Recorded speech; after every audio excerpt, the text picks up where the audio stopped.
So, update na po natin sa ating bagyong si Dodong.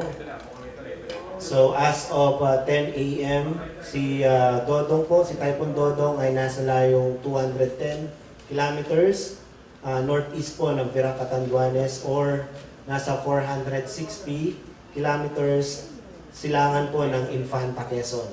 So, si Dodong pa rin ay may taglay na lakas ng 160 kilometers per hour. Malapit po sa kanyang gitna at pagbugso ng hangin na maabot po sa 195 kilometers per hour. So hindi po nagbago ang kanyang lakas. So ang kanyang direction naman po ay west-northwest pa rin at sa bilis na 20 kilometers per hour. So hindi po nagbago ang kanyang lakas at ang kanyang direksyon nagbilis. So kung hindi po magbago, so asahan pa rin po natin yung landfall nito ni Dodong bukas po ng madaling araw or early morning sa may Isabela, Cagayan area pa rin po. So nakataas na po ang ating signal number 3 dito po sa may Cagayan, Isabela, and Northern Aurora. So ang ine-expect po natin dyan ay stormy weather at ang inaasahan po nating storm surge ay maaari pong umabot sa 2.5 meters. Ang signal number 2 naman ay nakataas po sa may Calayan and Babuyan Group of Islands, sa Apayao, Kalinga, Mountain Province, Nueva Vizcaya, Ifugao, sa natitirang bahagi po ng Aurora, Pulilio Island at yung Catanduanes and Quirino.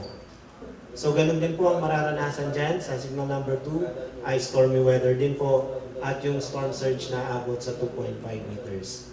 Ang signal number 1 naman po ay nakataas sa may Batanes, Abra, Ilocos Sur, Ilocos Norte, Benguet, Nueva Ecija, Quezon, Camarines Norte, Camarines Sur, Albay, Sorsogon, at Northern Samar.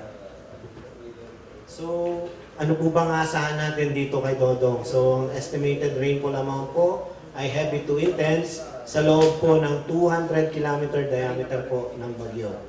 So, estimated natin nga po ay ang landfall dito sa may Isabela, Cagayan area bukas po ng umaga. So, ulitin po natin, bukas ng umaga or bukas po ng madaling araw.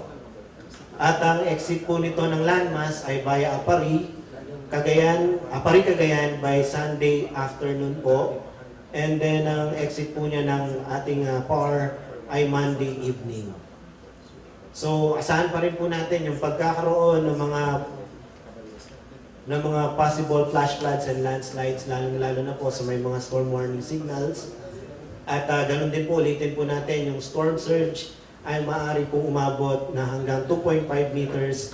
Possible po yan sa eastern coast po ng Camarines Sur, Quezon at Isabela. So ina-advisean pa rin po natin yung mga kababayan po natin na lalong-lalo na po yung along the beaches na wag pong mag-swimming dahil nga po may paparating na bagyo. At may nakataas din po ang ating gale warning sa eastern seaboard po ng Visayas.